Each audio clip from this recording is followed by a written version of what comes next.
Karnataka civil ಸೇವಾ ಹುದ್ದೆಗಳ ನೇಮಕಾತಿಯಲ್ಲಿ ಎಲ್ಲಾ ವರ್ಗದ ಅಭ್ಯರ್ಥಿಗಳಿಗೆ 5 ವರ್ಷ ವಯೋಮಿತಿ ಹೆಚ್ಚಳಕ್ಕೆ ರಾಜ್ಯ ಸಚಿವ ಸಂಪುಟ ಒಪ್ಪಿಗೆ ನೀಡಿದೆ. ವಿಧಾನಸೌಧದಲ್ಲಿ ಮುಖ್ಯಮಂತ್ರಿ ಸಿದ್ದರಾಮಯ್ಯ ನೇತೃತ್ವದಲ್ಲಿ ನಿನ್ನೆ ನಡೆದ ಸಚಿವ ಸಂಪುಟ ಸಭೆಯಲ್ಲಿ ಈ ತೀರ್ಮಾನ ಕೈಗೊಂಡಿದೆ.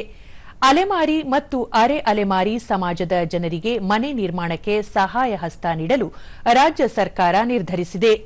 ಇಲ್ಲಿಯವರೆಗೂ ಸಾಮಾನ್ಯ ವರ್ಗಕ್ಕೆ 35 ವರ್ಷ ವಯೋಮಿತಿ ಇದ್ದರೆ ಎಸ್ಸಿ ಎಸ್ಟಿ ಅಭ್ಯರ್ಥಿಗಳಿಗೆ 38 ವರ್ಷ ನಿಗದಿಪಡಿಸಲಾಗಿತ್ತು. ಈಗ ಎಲ್ಲ ವರ್ಗದ ಅಭ್ಯರ್ಥಿಗಳಿಗೆ 5 ವರ್ಷ ವಯೋಮಿತಿ ಸಡಿಲಿಕೆ ಆಗಲಿದ್ದು 2027ರ ಡಿಸೆಂಬರ್ 31ರವರೆಗೆ ಹೊರಡಿಸುವ ಅಧಿಸೂಚನೆಗಳಿಗೆ ಈ ನಿಯಮ ಅನ್ವಯವಾಗಲಿದೆ. ರಾಜ್ಯದ ಅಲೆಮಾರಿ ಅರೆ ಅಲೆಮಾರಿ ಸಮುದಾಯದ ಜನರಿಗೆ ಮನೆ ನಿರ್ಮಾಣಕ್ಕೆ ಸರ್ಕಾರದ ನೆರವು ನೀಡಲು ನಿರ್ಧರಿಸಿದೆ.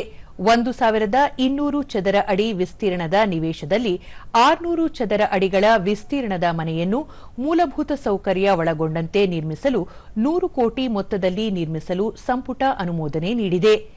ರಾಜ್ಯದ 8 ಜಿಲ್ಲೆಗಳಲ್ಲಿ ಪೌಷ್ಟಿಕ ಆಹಾರ ಯೋಜನೆಯಡಿ ಒಟ್ಟು 50,046 ಪರಿಶಿಷ್ಟ ಪಂಗಡಗಳಿಗೆ ಸೇರಿದ ಕುಟುಂಬಗಳಿಗೆ 145 ಕೋಟಿ ರೂಪಾಯಿಗಳ ಅಂದಾಜು ಮೊತ್ತದಲ್ಲಿ ಆಹಾರ ಪದಾರ್ಥಗಳನ್ನು ಖರೀದಿಸಿ ಮುಂದಿನ 12 ತಿಂಗಳವರೆಗೆ ವಿತರಿಸಲು ಸಂಪುಟ ಅನುಮೋದನೆ ನೀಡಿದೆ.